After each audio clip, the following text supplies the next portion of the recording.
Hello guys. In this video, I will show you how to withdraw a Hype token from the Kucoin Exchange. So let's go to Kucoin App. Click on the Assets section in the bottom right corner. Here go to Trading or Funding section. It all depends where you have your Hype tokens. In my example, it is the trading one. Let's tap Withdraw. Let's find Hype on this list. Here, choose HyperEVM if you want to withdraw Hype tokens to your wallet. Now let's go to Metamask to find our address. And copy it. Go back to the Kucoin app.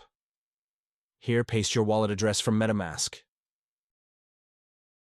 Here, put the amount you want to withdraw. After you are ready, click Withdraw. Here, tap Confirm.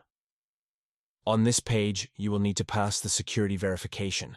Fill all of these fields, and after you are ready, click Confirm. By the way, if you want to trade on Hyperliquid with discount on fees, check link in the description.